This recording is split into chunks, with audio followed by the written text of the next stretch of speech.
Well, we're going to look at the past 2 weeks of American soap operas, still during February sweeps, but only one of the 4 American soap operas decided to actually try to have a February sweeps, but we'll get to that show last. Unfortunately, we have to begin the video with the CBS soap operas. Both Bold and the Beautiful and Young and the Restless get F minuses from me. And for a couple of months now, I've been talking in my soap opera videos about how I want to take a break from American soap operas because they're so bad right now and they're not worth my time and I could just grade them low and not watch them. But because my favorite couple is returning to Days of Our Lives, I'm going to give it a chance despite my hatred for Ron's writing. And General Hospital is at least written like a soap opera. But the CBS soaps, Bold and the Beautiful and Young and the Restless, are terrible. Despite being the most watched of the 4 American soap operas, somehow both of the CBS soap operas seem like they are on their last legs. On Bold and the Beautiful, you get nothing good. You get 2 flavors. You get the bad flavor of Sheila and Bill in the storyline, and you get the bad, boring flavor of Douglas's custody, and he wants to live with Steffi. It's bad. It's unwatchable. I'm taking a break from Bold and the Beautiful. And then where Young and the Restless is concerned, despite them about to have their anniversary, I don't care to watch it. Because it just came out that Josh Griffith fired all of his breakdown writers. So not only is Josh Griffith now head writer, he's now doing all of the breakdown writing, and he's the executive producer. Young and the Restless over the past year has done the complete opposite of what they needed to do to get back on track as a good soap opera. Instead of firing Josh Griffith and moving on to someone competent who actually wants to write, they've given all power to Josh Griffith, who does the opposite. I can only imagine how terrible the episodes are going to become with Josh Griffith doing the breakdowns and doing everything. Because the episodes are already bad and boring, and all the stories go nowhere and don't have real climaxes, and there's no effort into writing these stories, and now Josh Griffith is going to do everything? There's going to be no real stories on this soap opera. It's going to be nothing but daily, boring drivel. Horrible. I'm taking a break from Young and the Restless too. The CBS soap operas are not worth my time. They are both F minuses, and for the next 4 to 6 months, I'm not going to watch them at all. They're dead to me. They are F minuses. They're horrible products. 2 of the absolute worst shows to watch on television are the CBS soap operas. It's almost like CBS is trying to get out of the soap opera game, which doesn't make sense because they are the 2 most watched American soap operas. But you wouldn't know it by the quality. Young and the Restless feels like it's on death's door despite being the most watched American soap opera. How can you keep Josh Griffith in charge? How is your budget so low that you have to fire all the breakdown writers? I guess Young and the Restless is afraid to fire a few vets to give some money to the rest of the show. I assume all CBS, Sony, and Josh Griffith plan on doing is having all these veteran characters on the show that you recognize and just continue to give them nothing stories. And honestly, why wouldn't you? Because you are still the most watched soap operas despite the absolute worst quality possible. Ugh. So yeah, I will not even attempt to check out Bold and the Beautiful or Young and the Restless till at least early summer to early fall. I will not be watching in the spring at all. Could care less what they come up with. I won't be watching. Let's move on to Days of Our Lives, though. How about it? Not that Days of Our Lives is much better at all. In fact, Days of Our Lives dropped in my grade for it from the last time I did this video 2 weeks ago. It was a D+, and I took the plus away, and I added a minus. Days of Our Lives was a D- over the last 2 weeks. It's a lot of Ron's worst qualities, where everything is so over the top that it's hard to watch at times. There was a lot of stupid stuff over the past 2 weeks. Sometimes when you do this stupid stuff that Ron and company do on the show to try and make everything humor instead of giving us any real drama, everything has to be humor.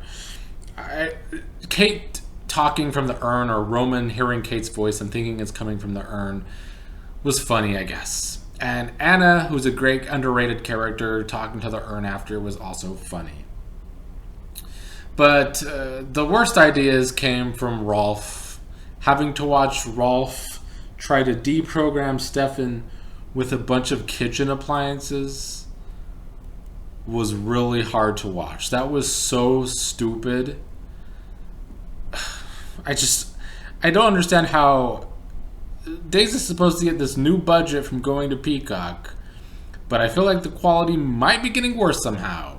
With any competent writer, the switch to Peacock would mean possibly a more serious tone, possibly a more dramatic show. You're getting a bigger budget. You can really bring the drama to fit in with the rest of these shows that are streaming only, which is becoming the new way to watch television.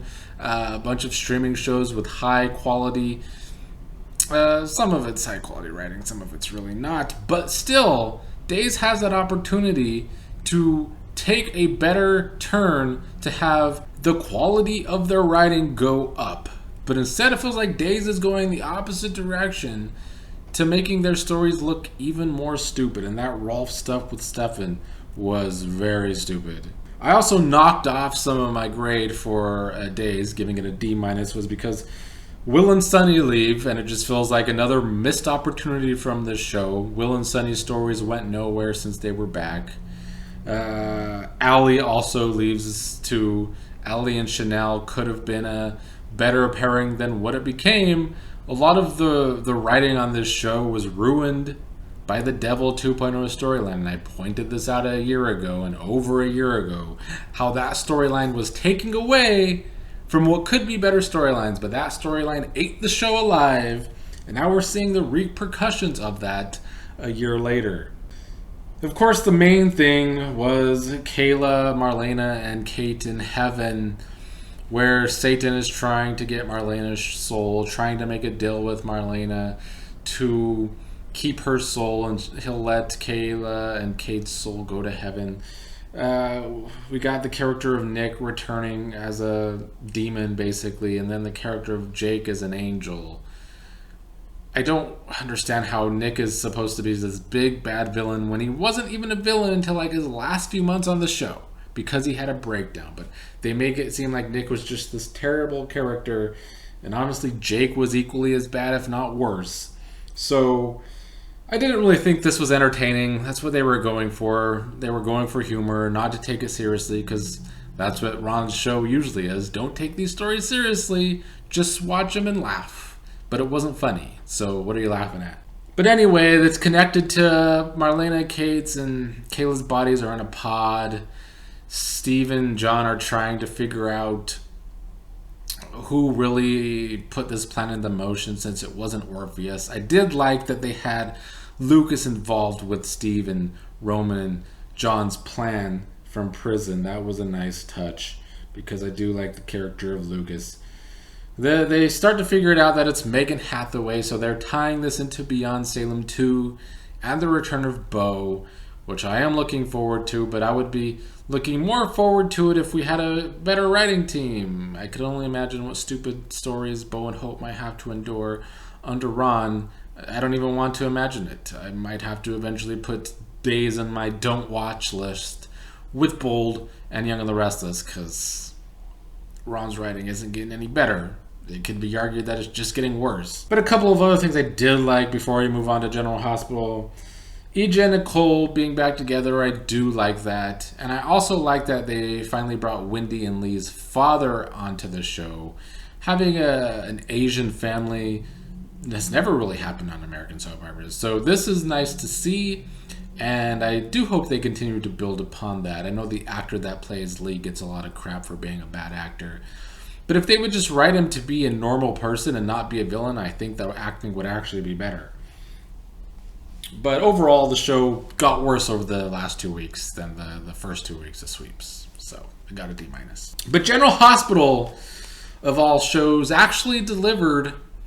They actually got a passing grade from me over at General Hospital for trying to have a couple weeks of Sweeps. In the past, sweeps months are when you move stories to either climax them or at least get them to an exciting point, even if it's not the ultimate climax of the story. And for years now, maybe General Hospital during sweeps months would move one story along. But during February, they actually moved multiple stories along. Despite having one of the worst paces in all of soap operas, they did have a great pace these past 2 weeks, moving things along. This show frustrates me so much because when the show is bad, it's bad. The writing is amateurish. The pace makes no sense why it needs to be as slow as it is. But when it's good, and it's not good often, but every few months, it manages to do some good stuff. And this was one of those couple of weeks where they did that. Of course, the main thing for me is that Spencer and Trina finally kissed. And it was hotter than I even expected, to be honest. I think the actor and actress, Tabiana and Nicholas, did an excellent job with these scenes, because I feel like both of them care a lot about their fan base that has gotten bigger and bigger over the past couple of years. This taking over a year and a half to happen, and people asking, was this worth the wait? To me, not really. Because it didn't need to be as long as it was to get to this point.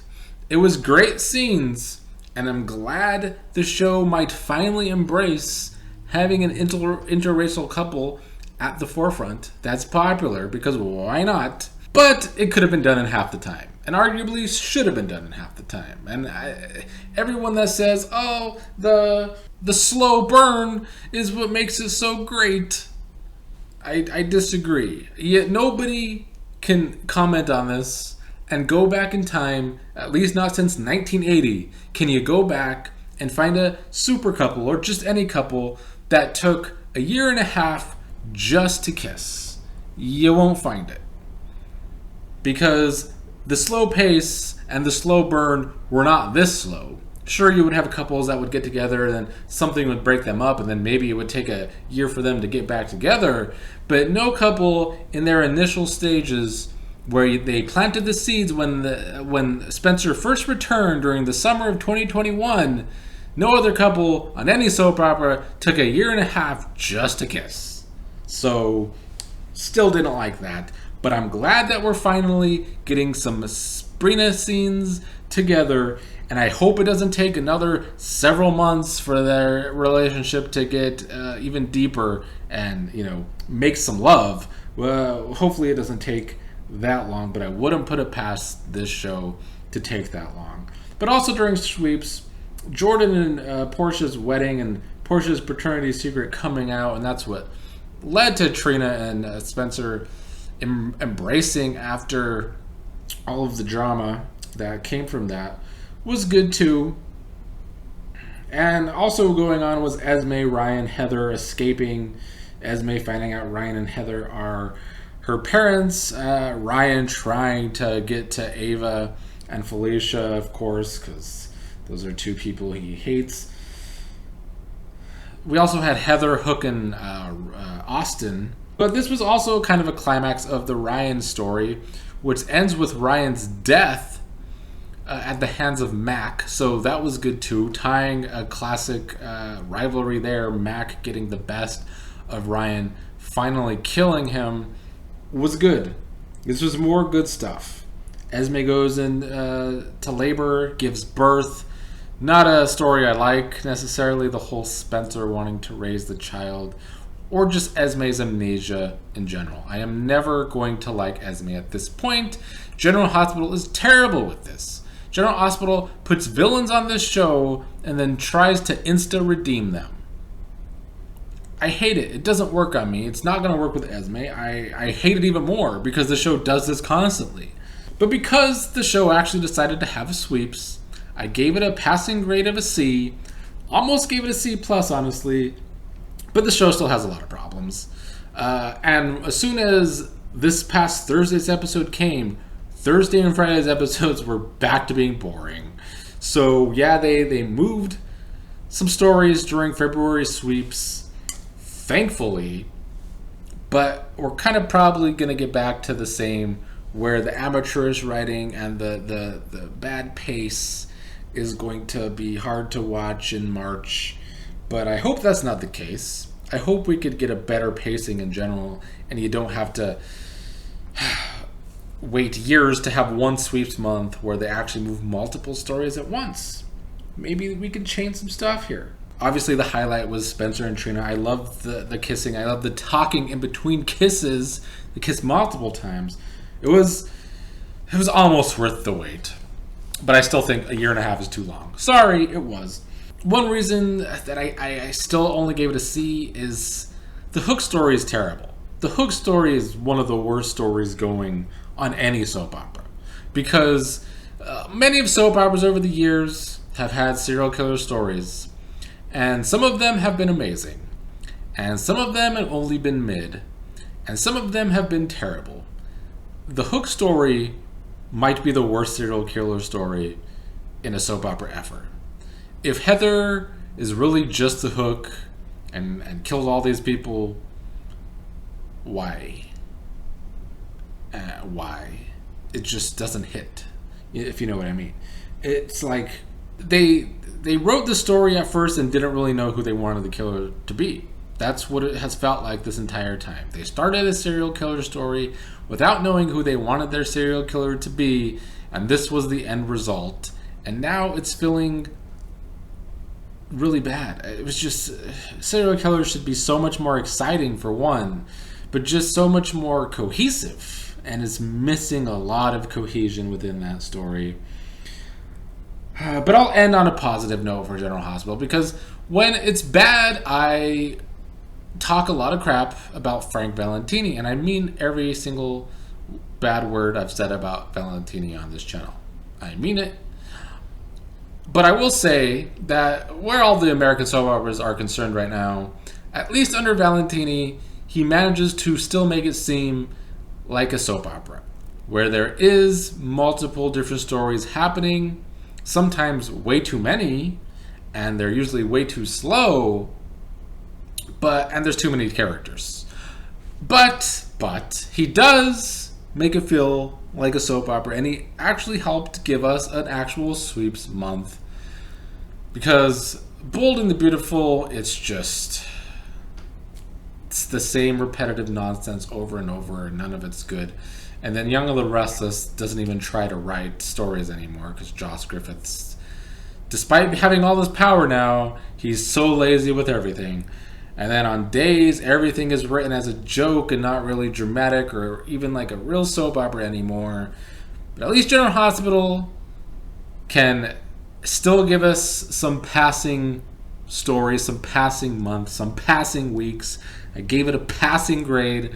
You get to see from me. I don't expect momentum to stay that way, because we know the history with Frank's show and with this amateur writing with the current writers of this show. But it was nice to have 2 weeks that felt like a legit sweeps month and had multiple stories going in the right direction for once on an American soap opera.